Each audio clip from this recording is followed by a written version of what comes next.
is going on, everybody? Welcome back to the Power Stroke Tech Talk podcast. This is podcast number 21. We're getting up there. We have PTT, you know who, Matt, Ryan, Dan, and newcomer Al. And we are just going to sit here and talk about trucks. And I want to first start off letting you guys know who are not able to watch on YouTube or turn their phones off in the background. We are now on Spotify, Apple, Google Podcast, Amazon, and Podbean. So far to date, right now, we are already over 800 downloads, so we're pretty excited about that. Round of applause. Getting great comments. Golf clap. Everybody likes the oil conversation between DS and Matt. I think that's the top comments that I get the most. I'm gonna take flack for this. I'm glad you're not here, so we don't have to argue over that. 430 gears. Yeah. We got a drink if somebody says 430 gears. Bottoms up, boys. That was the podcast 20. That was the Daddy Diesel. So we want to, and one more thing, I do have new merch coming out shortly here in the next few weeks. I got some current shirts right now, but we got some new boys coming in to do some stickers and some new stickers. So if you guys want to get hooked up, reach out to my email and I'll see if I can facilitate that for you. So to start off, Mr. Al, why don't you tell us a little bit about you? What you're rolling in, what kind of real truck, and yeah, we're gonna roll with it, bruh. Yeah, I guess I'll start off with what I drive. So I currently own 2000 F250 4x4 limited slip rear 7.3 Power Stroke. And I recently, actually just 2 weeks ago, I just put in a built trans. My 4R100 quit New Year's Day at 276,000. So it finally quit at New Year's Day. So I pulled her out, put in a built trans from Diesel site. So she's got a built trans now. I got a hydro chip tuner in it, a 4-inch straight pipe exhaust, and the Napa. Well, it's not a Napa filter, it's a Wix filter, but it's the same part number. The Napa filter with an intake to it, and that's about it. It's stock-ish. The previous owner had he did have rosewood injectors in it, but they had stiction problems, so I pulled them out and just put in some stock injectors, and I'm pretty happy with it with the way it is right now. Hell yeah.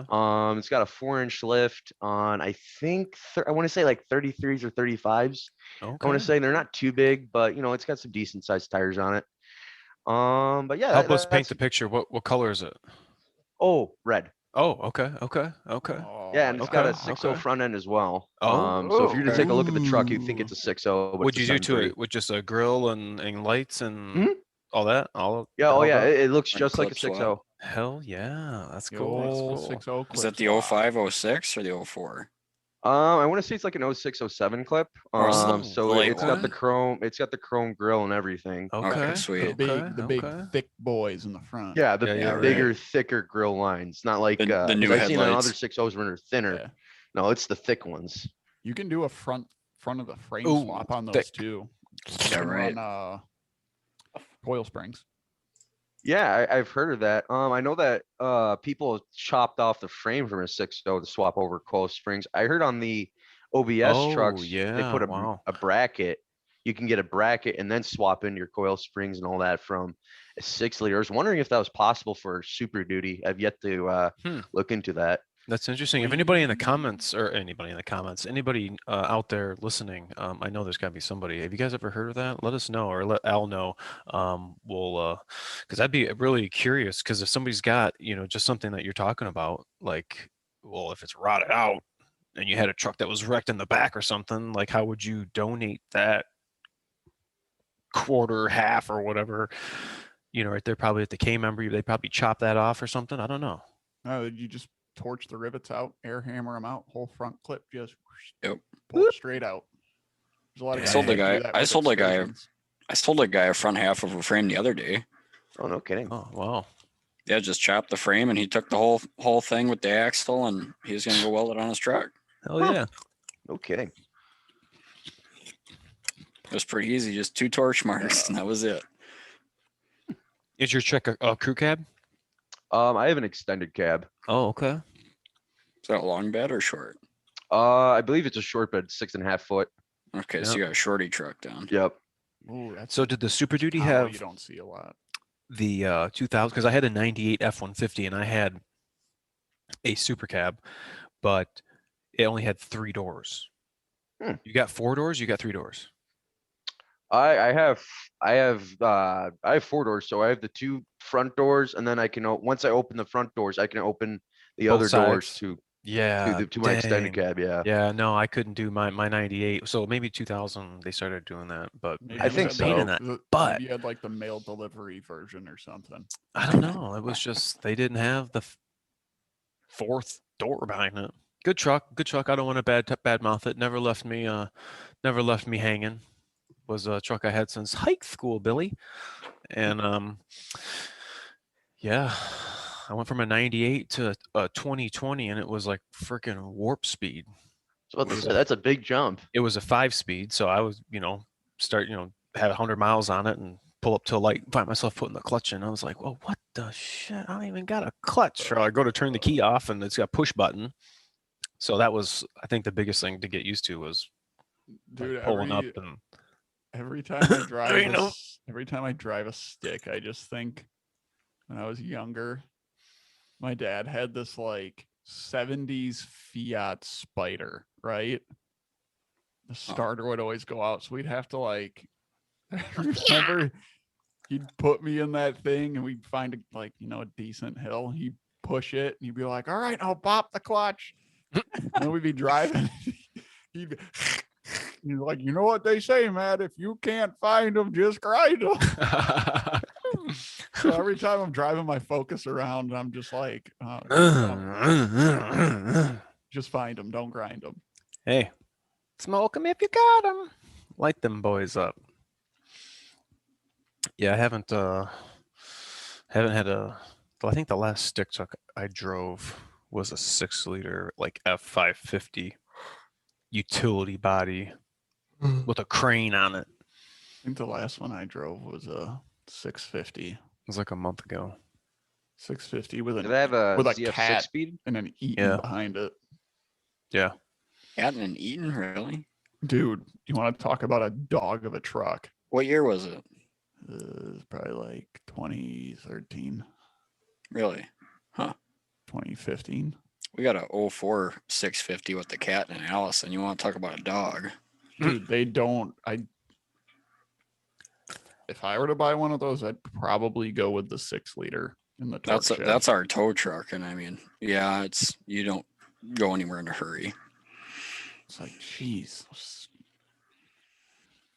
the Cummins and the Cats they put in those things, what they make all of like 100 horsepower. Ours is a 230 tune, I think, in our cat. They're all blow, no go. They're Pretty just much. loud and clattery as all can be. The only big boy I got on there was what was that thing? I did a video on it. I think it was like a 04 or 05 F650 or 750, and it had a VT365 in it. And I wound up having to replace the exhaust back pressure sensor, I think. That's that video that you had? Yeah, we'll put a link in there in the description of what one we're talking about. But yeah, that was that EBP sensor. Yeah, it was a no computer. We didn't have the medium duty truck software to hook up to it in the 9-pin. So it was kind of. Oh yeah, I remember that. Remember one. that? You're just like, let's unplug this thing and Yeah, see what so happens. Let's go for a ride. I actually got Hey, I got an idea. You get what? Oh, I was about to say, I got a question about your guys' experience with those Cats and those Cummins 650s and 750s. I don't have too much experience with the Caterpillar 650, 750s, but I've dealt with some of the Cummins ones. And one problem I've ran into was getting service information from Cummins. And I have no access to it at all. I was wondering, have you guys ever dealt with that problem of just a lack of service information from Cummins and a lack of support? We don't touch them. No. We literally will tell customers if you have a drive line, if you have like a drivability concern, And they're like, can you work on my 650 or 750 medium duty truck? And we're like, what powertrain does it have in it? It's got the Ford one. And they lie, and you hear that clattery ass cat pull in. We've looked at them. We're like, you can go take it to the cat dealership, but they're expensive. Well, we're going to be 10 times as more because we're just going to be pissing in the wind. Yep. Wow. No, we won't, unless it's got a Ford powertrain in it. We won't touch them. Yeah, we got done doing that too. It was just like it was more of a pain in the butt dealing with either the Cummins Insight program or having to, submit for warranty. I mean, I never did it. Well, it's like you heard him infrequently work on that bitch about stuff. So it's like every time you have to contact hotline, get a Nets login, do this, do that. And it's like, it's just more of a pain. So Right. if it's like brake stuff, we'll work on it because we still have like the Wabco software, but it's not worth it for us. Right. Let someone else deal with it. Nets. Gosh, I haven't used Nets in so long. That was with the LCF too. LCF is another. I got a couple LCF videos that were good ones, but that's another non-scan tool diagnostics, because there's nothing. Just pretend it's a 6.0. What do you need a 6.0 to run? And that's kind of.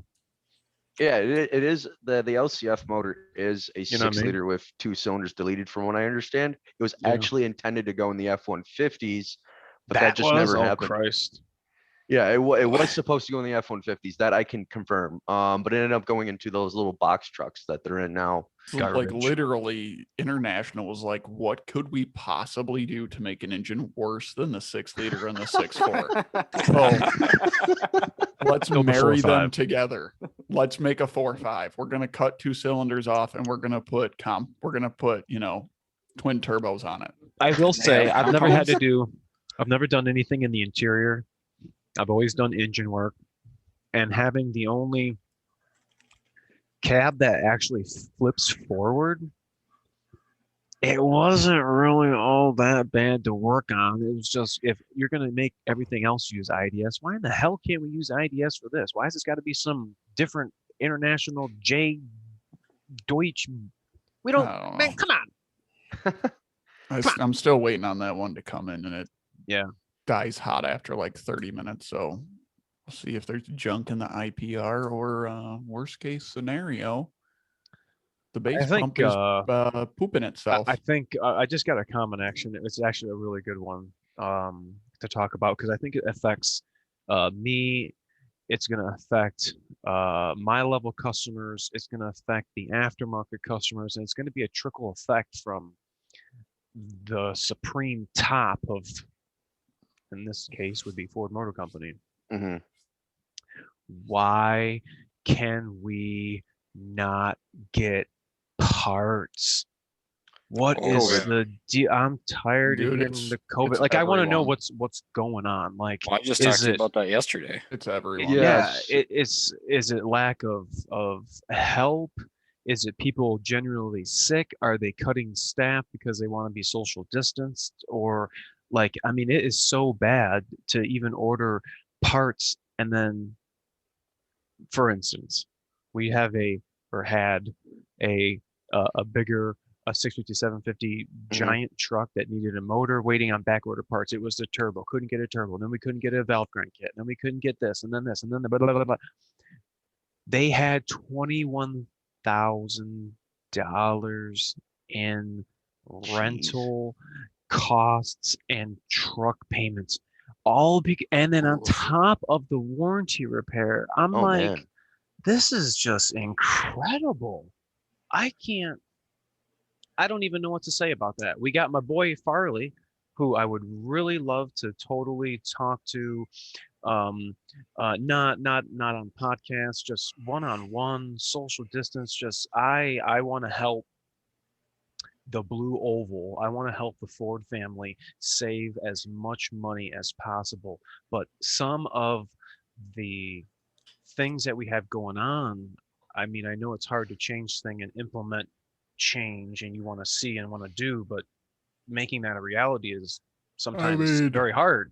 I think But in the I mean- times, I think in the times we're in right now, Ugh. they just need to put out a What are we broadcast doing? message, or Ford needs to just suck it up and say, you know what? If it's something like an exhaust manifold gasket and it looks fine and the thing's on back order, just reuse it. Man. Cause like we have 7.3s that like we'll get an engine 2 days later. The exhaust manifold gaskets are on intergalactic back order until like WTF, man. Christmas of next Oh year. man. Right. I actually can't speak a little to that. I do know for a fact a lot of Ford's suppliers, a lot of their factories were shut down due to COVID. A lot of people don't want to come into work, so a lot of those suppliers that supply Ford with parts, or they're just not operational. So that's Yeah, the biggest problem they're dealing with. The Yeah, I whole guess I can supply understand chain that, is yeah. jacked up right now. Yeah, and It then is just, you know, it's awful, man. right? I guess the most, I'm sorry to interrupt you. I guess the most important thing, or the most hardest thing, is to convey that to the customer. Yes. Not that I'm not going to get paid until the job's done. That's besides the point. But dude Right. just dropped off his $80,000 truck, and I Right. can't deliver a repair to him because of this back ordered part. I have the same truck, and I would feel for him. I'm on this side of the fence. It's like how you start the conversation hoping positively that he's going to understand and da da da da, but some dudes just don't want to hear it, and it's fix my effing truck and this and that, and it's like, I just give them the customer Sorry. care number at that. It's Yeah, I was not about my to say, fault. did you involve the CRC at all? I just give them the no, phone it's number. just when you go to him or go to a client and say, well, this part's going to be back ordered for some time. It's oh my, There's nothing we can do. the first It's not point of like contact. it's not like I don't want to not work on your truck. I'm not I getting know. paid until your truck's gone. I know. So no, it's a supply chain thing. And the other thing people have to remember is those suppliers have to supply Ford first for whatever they need it for. So if it's an engine component and it's a current engine they're building, they can't make cars or make service part engines for us to throw in something if they don't have it. So it's kind of a problem. Like EGT sensors were on back order. Oh my goodness. Well, then that means they have to shut down the line for making DPFs or whatever. So if then they what's up with can't have that? them. Yeah. Are they going to not make 6.7s now? Yeah, so then it's like they have to supply themselves before they can supply their suppliers that supply dealerships, and it's just Oh my goodness. Yeah, the all whole the thing's manufacturers are definitely- it's a dealing with mess. it. There's no way around I don't it. even know where to begin to say. Yeah, COVID's not been fun. No, not at all. It's definitely slowed down getting service done, getting parts. It's just not fun. Not at all. Unbelievable. well. It's the Well, my times we're in. customer, he needs a turbo for a 17 F550. Yeah, good luck. and- It's on back order until May. Oh, I'm aware. Our dealership told us even longer than that. It's in for a warranty motor, but it needs a turbo too. And they say maybe up to a year. Oh, geez. And the Wow. problem is I can go buy an aftermarket turbo, but they're not even going to put the engine in until they have the turbo. Yeah. So my customer's truck that we just sold him he hasn't even driven it yet, and it's still sitting there. Oh man. Bummer. But just like everybody, you just spent a lot of money on a F550 Lariat work truck, and there it sits. Oh man. It's tough. I mean, it is what it is. But luckily he doesn't really have truck payments on it. But for all the guys that are out there that are paying, over $1,000 a month for their work trucks, they still have to pay for them, even though they don't use them, and the insurance and everything else. Yeah, that's rough. Plus the lost income at that point. Right, because that's their money maker at the end of Oh the day. man. Adds up quick. Right. Oh yeah. It's I think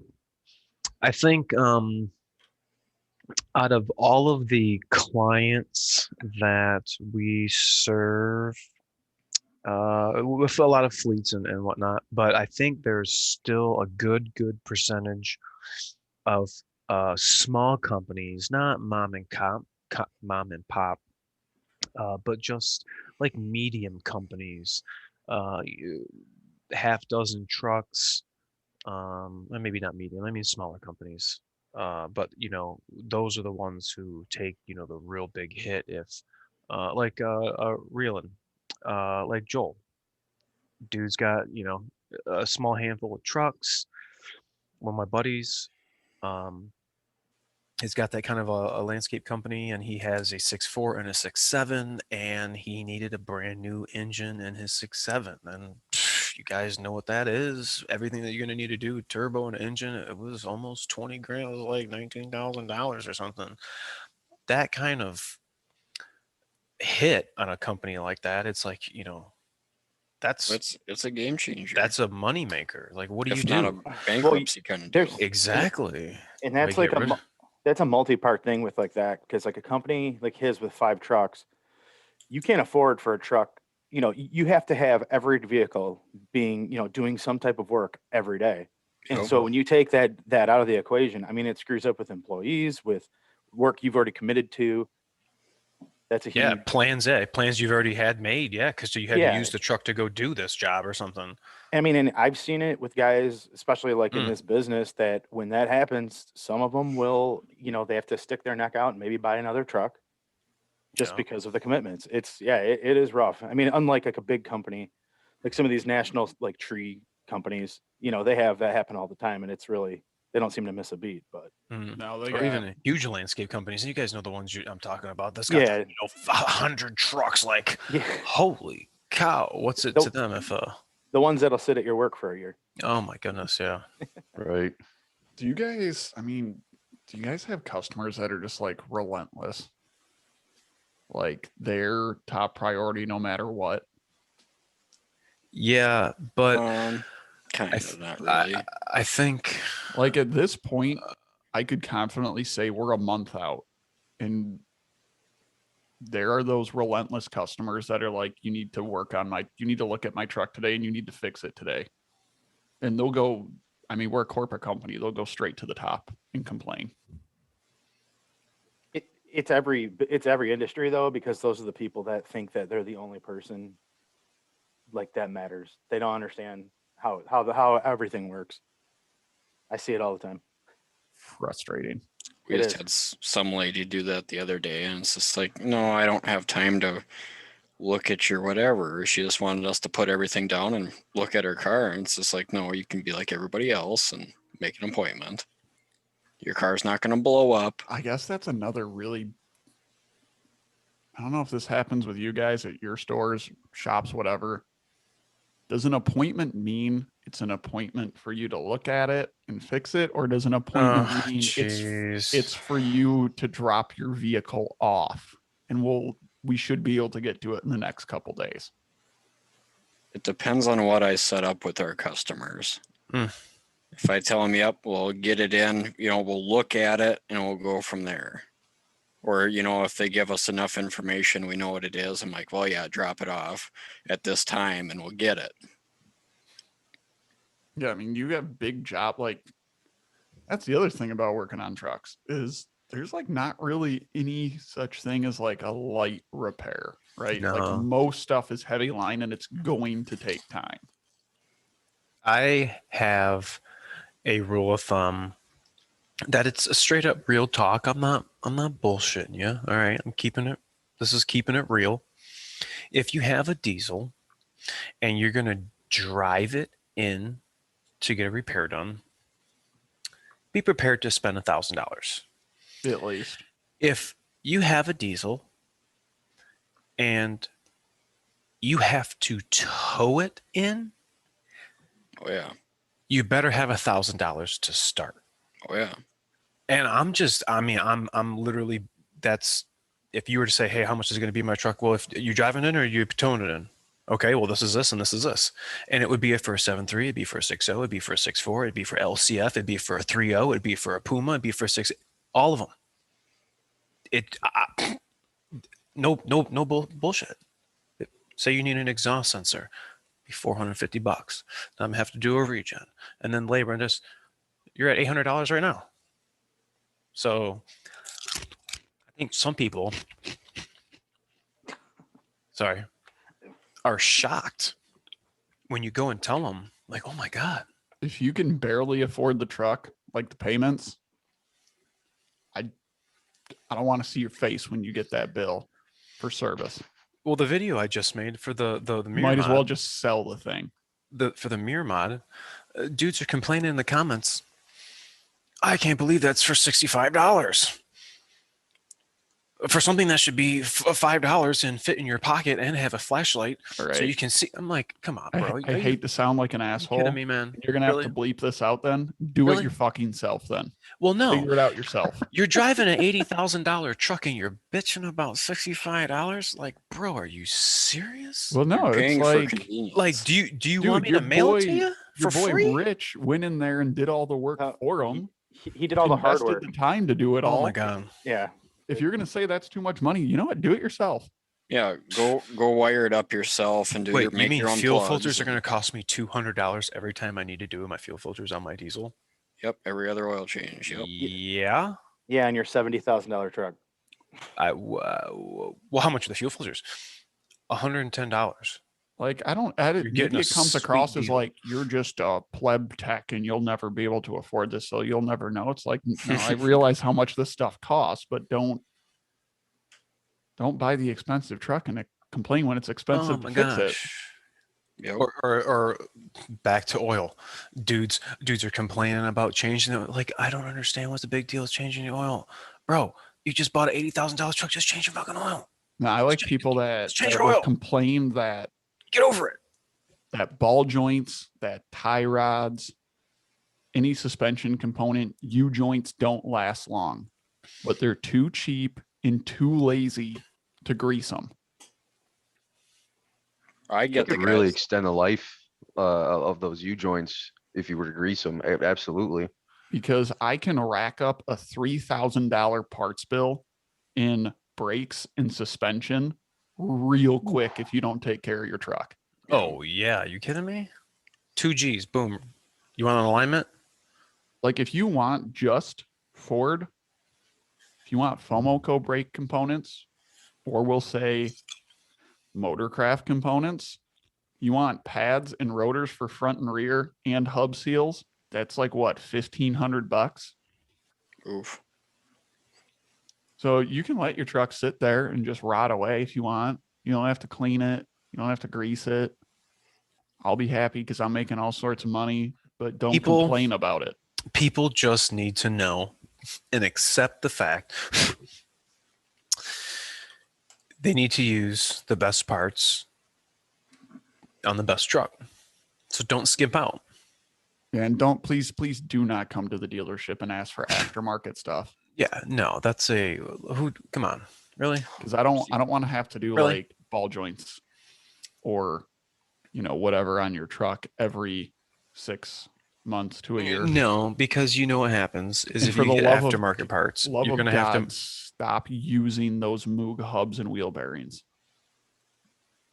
Oh, come on. Well, not that bad. On like a 550. Maybe a 550, but we get the customers. Well, I can go on Rock Auto and get a ball joint for $5 a piece. All right, well, go ahead. Well, go ahead. we did that on a guy's. We did that on a guy's. At the time, we didn't align vehicles before we did alignments. I think he made it to the shop, and they were already junk by the time he drove it 10 miles. Wow. Well, they were loose already. He bought the cheapest ones on Rock Auto. You know what's real cheap? When you get a Moog track bar ball joint, you put it in your 2019 F350, and it's an oversized one. And you go to put a Ford one in, and you only want Ford parts, and it doesn't fit. So now you have to buy an axle housing. So that $35 aftermarket ball joint just cost you like $3,000. Oh, and there's no way to fix that either. No, the I don't know if it was just, I don't know if all of Moog's track bar ball joints are oversized. Not all of them. Popped it out for whatever. I don't know. Maybe they pulled the wrong part or whatever from whoever this person got their parts from, but wow. Go to drop the FOMO one in it. Dink, dink, dink, dink, dink. Yikes. Then the customer wants you to weld it in there. Get lost. Get lost. No way. Come on. Get lost. Wow. Welded in. Get lost, Sam. Sam, I am. Sounds like a lawsuit waiting to happen. I once had someone want me to weld outer axle bearings in on a 8.8 on a Lincoln Town car because it had spun the bearings. Oh, that needs an axle. I went to put the new ones in and they just like kind of went in there. Nope, we're not doing that. I drove 2 cool things this past week. Yeah, well, I drove one of those cool things before you, so. And well, actually, 3 things cool happened. I was able to. I'll put a link here in the description for her. I'm going to get her on the podcast. I did a little film skit with the dealership. You can check us out at billbarnford.net, and we did it with that 1320 chick. I'll put her Instagram link up there, and did a little thing about GT 500. Do a little walk around what I do to PDI it. And then later in the week, I was able to drive for the first time a Mach-E, and it was the best one. It was the all-wheel drive one. Was it first edition? I don't know. How do you tell? I think so. It was the first one we got. Right on it. I wasn't paying attention. The door was already open, so I didn't get to hit the button. They're like, "Oh yeah, hit the button, open the door." I'm like, "I don't know. The door was already open. I just got in. I don't know." It was pretty sweet. Definitely. I like the way that those things get shipped. I haven't even seen it. I think we talked about this on the last one that I was on. They're made in Mexico and they get shipped up on train cars. I think maybe we were talking about that. But the biggest thing, well, I mean, the Mach-E, I guess that's pretty cool. But the biggest thing, no, that's cool, was I got to drive and work on and film a over a million mile 13 Platinum 350 single rear wheel. Wow.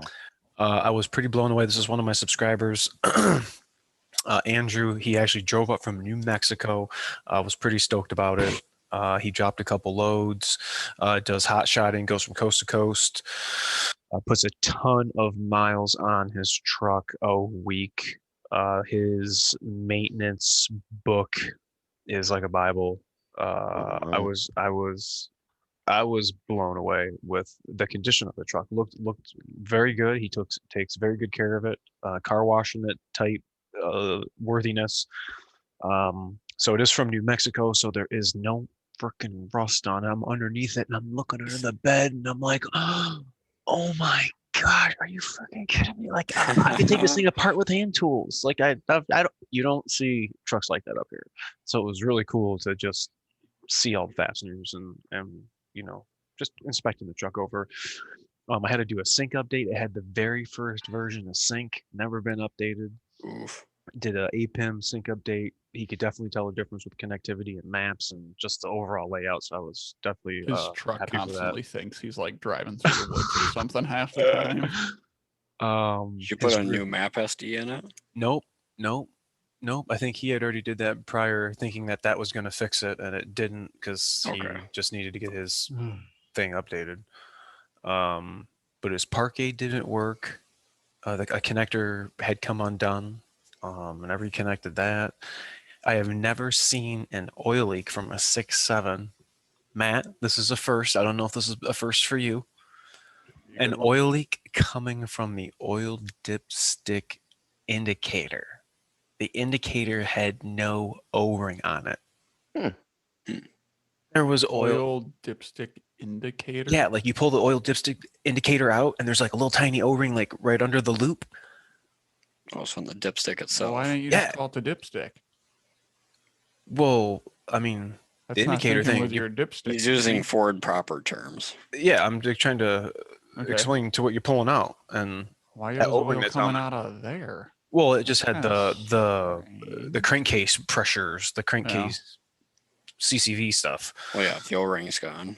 Yeah, and I couldn't believe that. So it was just all saturated down like right underneath this area and all over the CAC tube and just going down all over the place. That's my favorite thing about a 6-liter. You go pull the dipstick out. Oh. And the little collar just stays there. Yep. Boop. We have those in stock. It's kind of funny. Dude said he replaces his headlights and fog lights every year, paints his bumper every year. Not a bad deal. He's had 2 sets of driveline U-joints, 3 4x4 sets of hub lockouts. Ooh. He says he gets 156-ish thousand miles out of a set of tires. The Michelin's that I'm bitching about. Well, hold on. Wait, what? You can't use that as a comparison. If he's a hot shot, I know, but that's crazy though. What else did he say? He's had 12 windshields. He's on his 4th turbo. He's went through 4 radiators, 1 OE, and 4 Mishimotos. And the Mishimoto in here is leaking right now, so he's got to get a new radiator. Typical.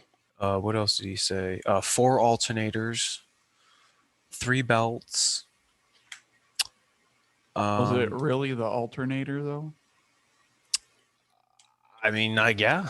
He said he had to replace it in the parking lot. Alternators, so that's news to me.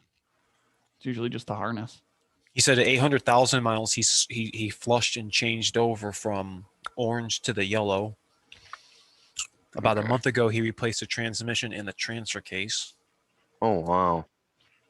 Had both front seats re-leathered and re-foamed. Cluster says 9999999.9. He's got to use his trip B to take 10,000 mile increments, and then he records it, clears it, goes another 10,000 miles, records it. Did you hook IDS up to it? Yeah. What did the mileage read out? It wasn't there because he's deleted, so I don't know. I don't know. That just didn't show up. But yeah, it's been deleted since 98,000 miles. So 1.2 million miles ago. 2 sets of brakes, 2 sets of batteries. Whatever. He changed original motor. Yeah, original motor, never been opened. Really? Original fuel system. Yep. No valve cover gaskets, no upper oil pans, really? No lower, nothing. Really? Good for him. No, that's impressive. I couldn't believe it, man. I think at 8 years old, is my math correct? I don't know. Whatever. At that age, I would think that front cover gasket would turn to plastic. I don't know. He got no oil leaks, except for what I was fixing up top. Right. He changes the oil every 8,000. He changes the oil and the fuel filters every 8,000 miles, and uses a Stanadyne fuel additive and a Lucas oil additive. There's a secret. Okay. And he gets it analyzed every oil change. Yep. And what else did he say? Been in one minor accident where somebody cut him off and the trailer started swaying and it hit the back of the tailgate. So it was never frame bent, front end smashed. Right. Dude, that cat is just all about you right now. Yeah, she does this all the time at work too. She's relentless. She just needs my attention. Oreo, do you want to say hi? Say hi to Aaron. Oreo. No? Oreo. Aaron's right there. No. Oh yeah. No? Yeah. Oh, okay. Give the camera the money shot. Yeah, pretty cool. I think it would be really sweet if Ford Motor Company reached out to him or myself at the dealer to, I don't know, do take the motor apart, skid on it or something. I mean, I think that is something to be said about the best engine right now. 10-year anniversary this year, guys. I'm in the middle of making my video right now as we speak. I'm covering all years, all variations of my favorite number one, the 6.7 Power Stroke, from 11 to current model year. We're going to go over all of them. It's going to be a great video. I'm excited. This is produced in-house at Ford. It's made, designed. It's no international. We're dealing with real. This thing went 1 million miles. It's a 10-year anniversary. That is something to be said, because everything that we see out here, we got fire trucks, we got tow trucks, landscapers, first responders, bucket trucks, everything, reefer trucks. They're taking the Commerce and they're going from point A to point B, and it has the blue oval on it. What's in it? The 6.7. And what we talk about all the time is maintenance and oil. This guy with this 13 Platinum is without a doubt living testament of dudes are buying $80,000 trucks. May that not have been that price back in 13, but just take care of it. Stop your hee-hawing. Not saying do exactly what this guy's doing, but you guys need to be up on it all the time for longevity. I mean, these guys, unless you're rolling in dough, but then you wouldn't be driving a Super Duty. You're not replacing these things every 2 or 3 years if you're buying it as your personal truck. Maybe they don't care because they're not going to keep it that long. Or that, I mean, that's kind of silly, making I don't know. Maybe they know a G-Note a month payment and just trashing it. Maybe they know they can't truly afford the truck. Well, some people don't appreciate some stuff. Some people, I don't know. Some people do. Or whether it's a work truck and hey, it's not their truck, so what does that mean if it's not my truck? Work on a lot of those. Not your truck, not your problem. That's exactly right. Had a $1,600 repair, and a guy made an example of because he kept throwing shit on the dash and it all fell down into the HVAC case. And it only blows out the panel vent, and I pulled out like literally a handful of change. Enough for like repair? no, dude, nuts, bolts, fishing lures. It might have been Ryan's truck if there were fishing lures in it. But yeah, send those to me, please. No, I was like, so got dried fish guts. I can't use your new lures. The customer was like, his boss was like, you need to bag all that up for us and give it to us because we're gonna make an example out of him. What? And the thing is, the guy didn't care. He's like, yeah, I throw all my shit on there. And it's like, yeah, that wasn't cheap for me to yank the dash out and split the case apart and fish everything out of there. Yeah, see if you still have a job at the end of it. Good story with that, Rye. You can link this one for us. I had the same thing come in, just like Matt was saying. 350 work truck, tons of shit on the dash, and he was complaining about the reverse lights would go on by themselves intermittently. So, like, how do you know that? Because those are your reverse lights. Like, do you got eyes in the back of your head? Or somebody would tell. I told him, I guess, at honking at him. They're like, I thought you were trying to back into me. I don't know. What I wound up finding, I have titled it "Reverse Light Plinko." Oh boy. And what had happened is this was a work truck, so base XL, ain't got nothing.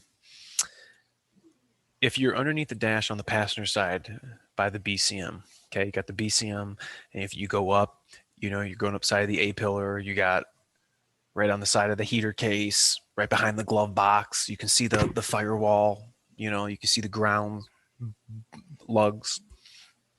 There's this connector that is a female, and No, I'm sorry, male. So I got a cavity that's here.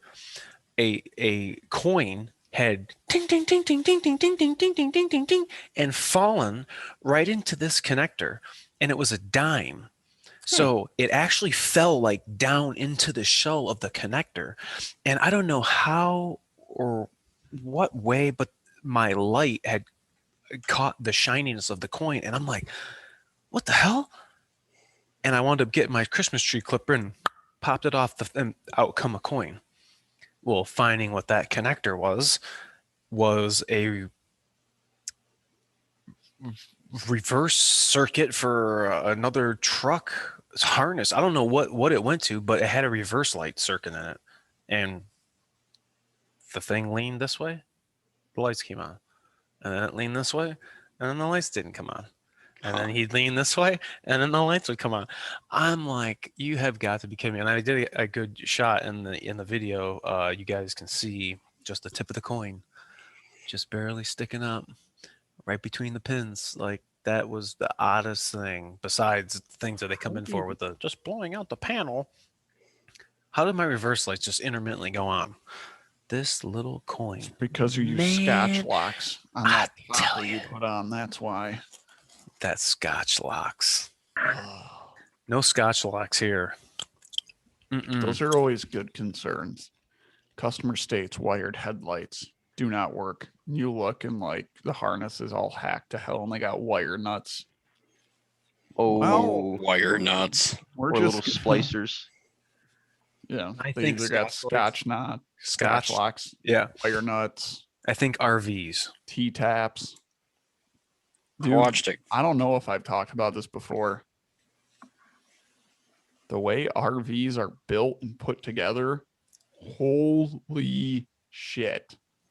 Al, which is your favorite one, F53 or F59 chassis?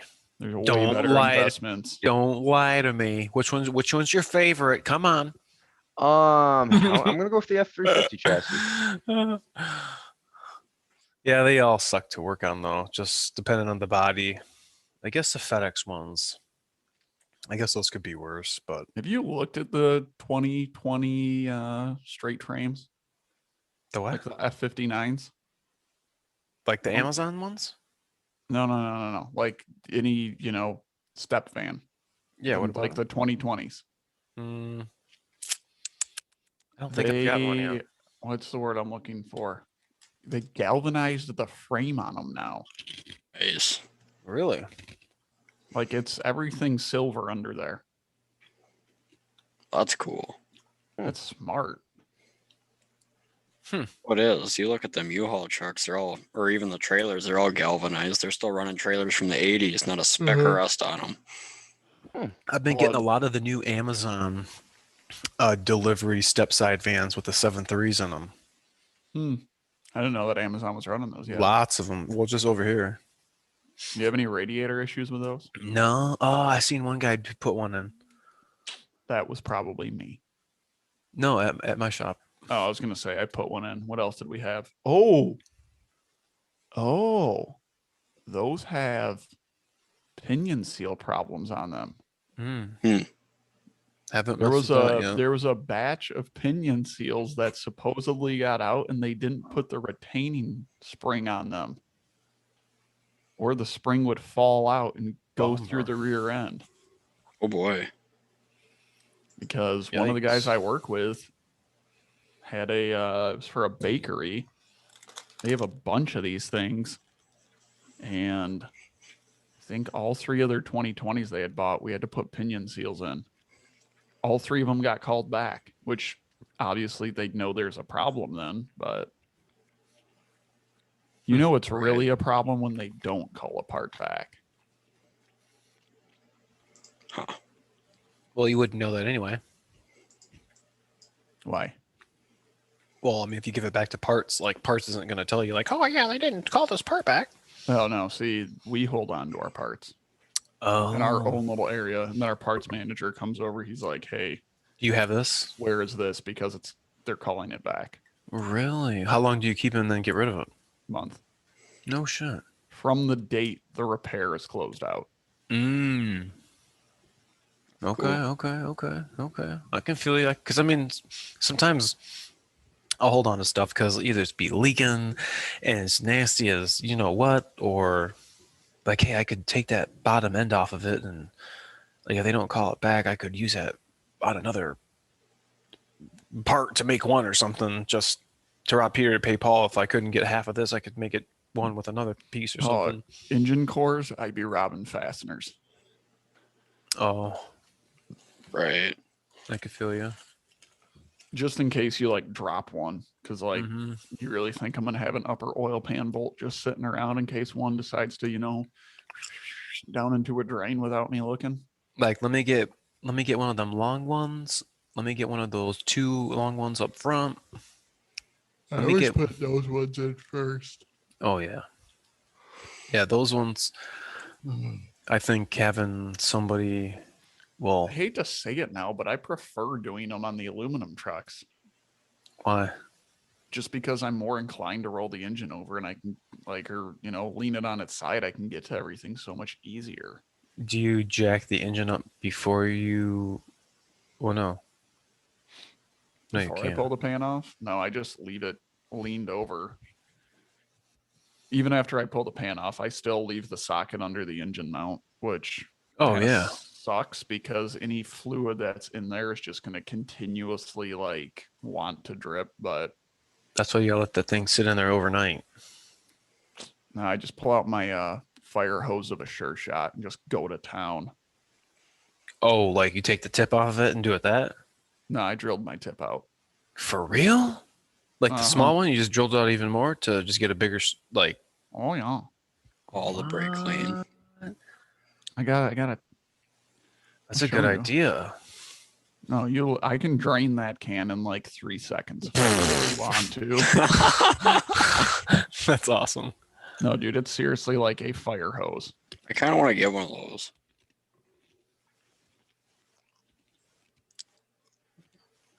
Oh, snap. Someone in that TikTok was like, RIP bearings. And I'm like, dude, what? Why would it kill the bearings? You ain't gonna do nothing.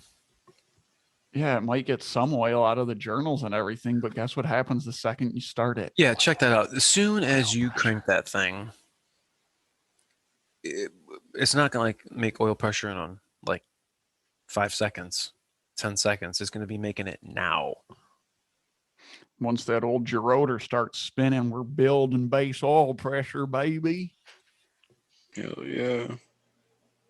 I got a question for you guys. Rattle it off. It seems like you guys have a lot of experience with deleted versus non-deleted 6.7s. So my experience with the non-deleted 6.7s, I see intake manifolds get plugged up with carbon all the time. Yet I had one tech tell me, I think when I was talking to him, he was out of Arizona. He told me that he had a truck that was highway driven and it was fully stock with emissions, EGR, DPF, SCR, the whole shebang. And he said there was not a lick of carbon in the intake manifolds. Have you guys ever heard of this? Because I was shocked when I heard that. There'd be a couple trucks that are like that, yeah. I mean, you're not really running EGR that much when you're on the highway and you're running hot as hell all the time. I feel the trucks that the dudes who, I'm gonna baby this is, I'm gonna keep this.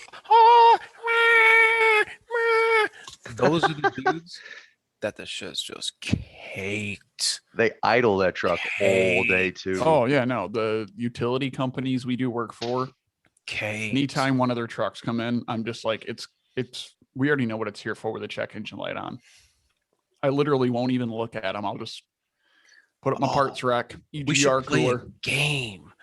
Name that code. Trucks coming in. We should take bets.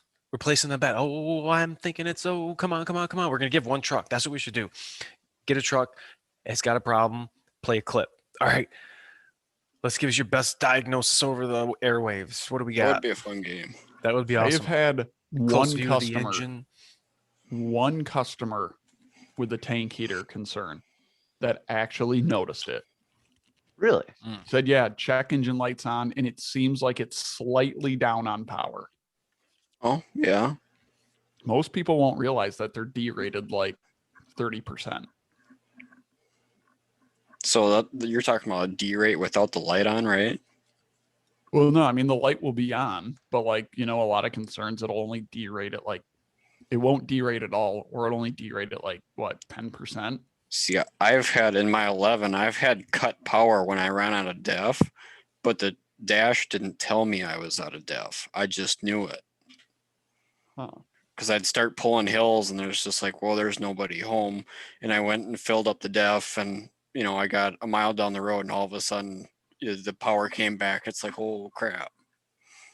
Oh, I need someone to go pull some strings about these drive cycles. Like, why can't you guys just make it so that we just like check a box in IDS or something? Well, even like a scan tools, them Duramaxes, you hit a reset button. You have to meet the criteria. But I think it has to be 60 degrees ambient air temp, and the motor has to be cooled down. And you hit the reset button, and it resets it. Yeah, like why can't we do that with the Power Strokes? Why does Mercury have to be in retrograde? There has to be at least 3 shopping carts upside down in our parking lot facing the sun. Yeah, I have to scratch my left ear while picking my left nostril, have my foot all the way to the floor. Well, hold on, where is it? While Wait in till reverse. You guys, I don't know. The left wheels have to be spinning forward while the right ones spin backwards. Well, that's like the P207F code. So by the time that's my favorite code. How many? Yes, that is the code. You probably got so many. I don't know how to fix this code. We've done everything with that one, didn't you? Yes. Oh, yes. I hate to say it, that code is not hard to diagnose. Thank you. What code? I missed it. What code? I would shake your hand if I could. Okay. 207. Hold on. Oh, okay. The one I asked you about. This is my signal for you need to bleep this out. Read the fucking pinpoint test. It's your Bible. It's not even that it's the Bible. Just read the fucking pinpoint test, and I guarantee you'll fix that code. I can give you oh, go ahead. No. I'm just right on. Yeah, I give you a tip with that P207F code. That Knox 12 PID, or in the case of the 11 and the 12s, it would be a Knox 11 because they only had one Knox sensor in 11 and 12s. Yep. That Knox 12 PID's your best friend because it'll tell you how many parts per million is coming out. So if you're to drive that truck at 55 miles an hour at a steady rate on a flat surface, and the reason why I specify a steady rate in a flat surface at 55 miles an hour, that's when the SCR system is going to be working at its peak efficiency, and you can really see what it's doing. A good healthy truck should be emitting 10 to 15 parts per million out of the Knox 12 or less. Really? Yeah. Thank you. It's good to know. So assuming are you comparing, well, not comparing, I guess, but what would 1.1 be reading then if that's going to be 1.1's going to be telling you what comes in, which is going to vary depending on engine load. Oh, yeah. Typically I see it's about 135, 150, but I don't pay a whole lot of attention to 1.1. So you're seeing what, a 80% reduction or so? Yeah, something like that. It should be, because I just stick with Knox 12's PID. It should be, if you drive it at that rate, you should see 10 to 15 parts per million. Another kicker about 207F, it's basically the same code as P20EE, but they have 2 different monitors. And in Pinpoint Test RD, where it tells you to look at your Knox catalyst conversion efficiency, that's actually the monitor for P20EE. That's not the monitor for 207F. So RD is a little bit misleading there, because it's having you look at 20E's monitor in mode 6. If I'm not mistaken, its monitor is going to be looking at your, I think it was, I want to say your def quality, or it was I think it was concentration quality, somewhere in mode 6, something like that. But what you're looking for with that PID is whatever the minimum value is, because there's going to be the min, max, and actual. What you want is that your actual value is going to be greater than your min. And that's what you're looking for with 207F, because the Knox catalyst conversion efficiency, even though RD tells you that that's the monitor for it, it's not. Now, see, my problem is, and I think in the 14s and the 15s, you have to update the PCM to do the drive cycle, or the idle only. Yes, for forced idle you do. See, that's my problem, is my truck was not updated, so I myself downloaded FJDS and bought the license, and updated all my modules, and it worked after that. Oh, there you go. Yeah, I mean, but I'm not a dealership. Right. Oh, okay. So I'm just an independent repair shop. So all this was really foreign to me. Right. Or I spend $300 to have somebody else come flash my truck, where I just did it for $50. No kidding. I just bought a 2-day license, and you can download the software for free, but you got to buy the license. Right.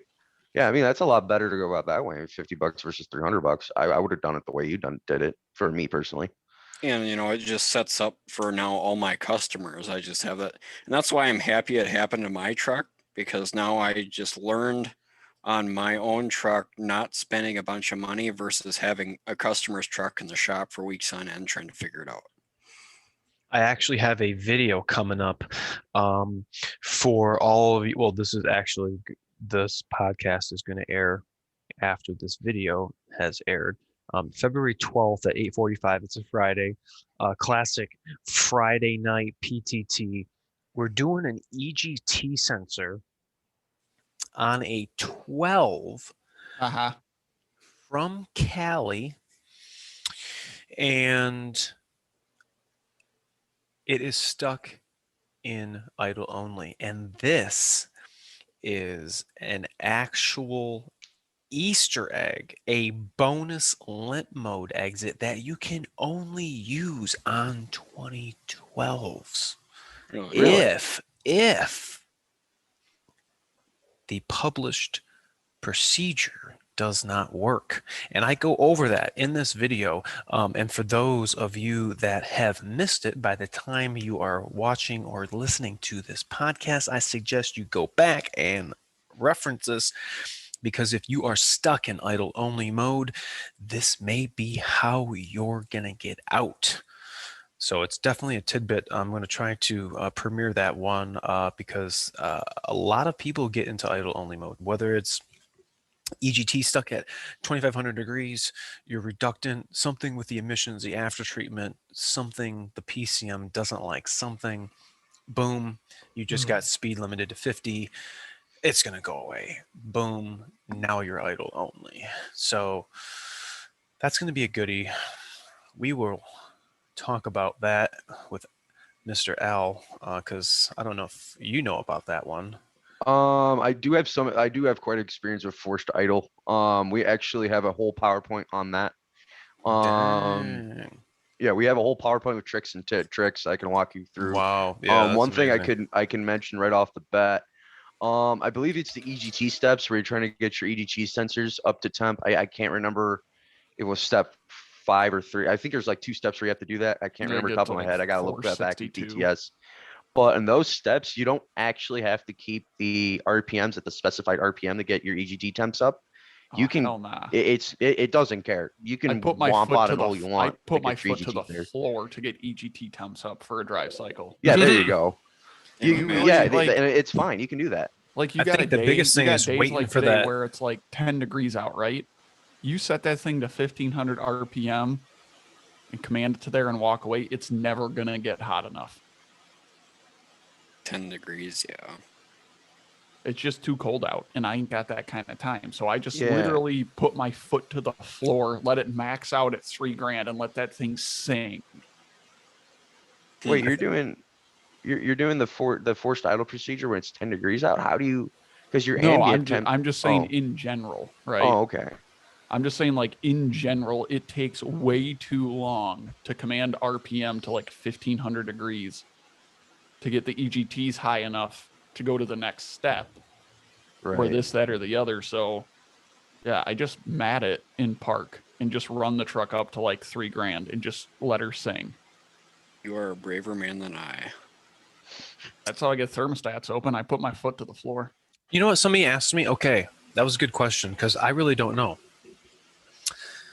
Okay, 6.7 thermostat. We'll put a link in the description. I got it. Replacement video.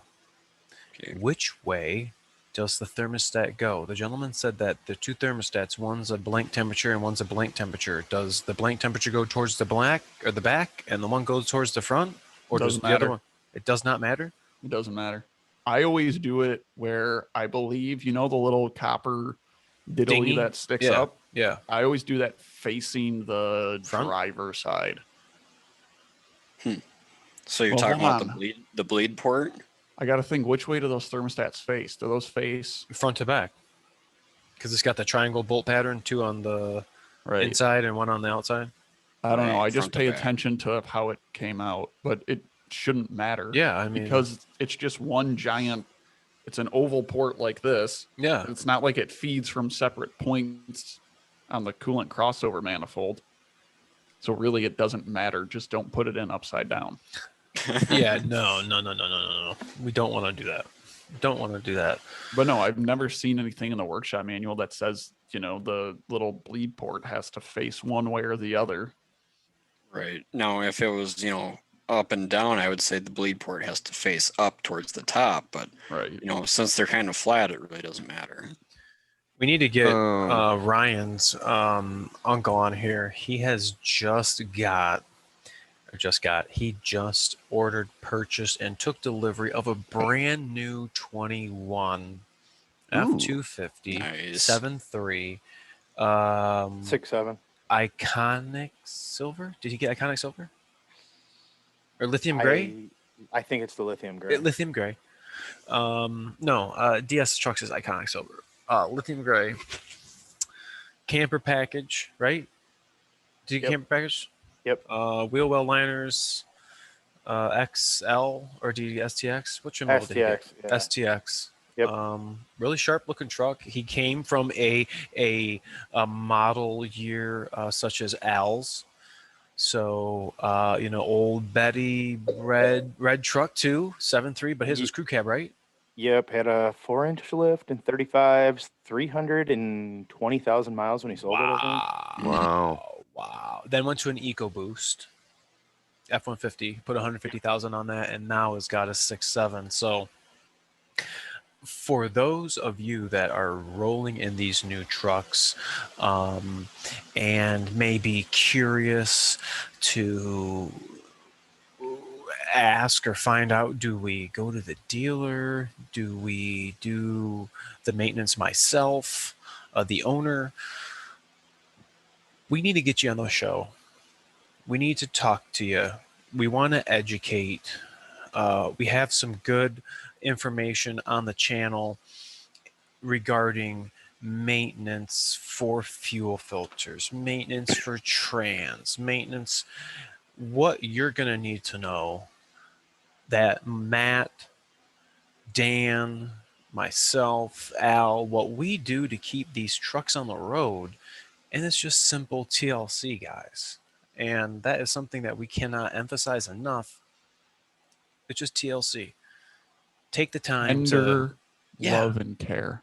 We're busy. Life's busy. I get it. Love your truck. We're busy.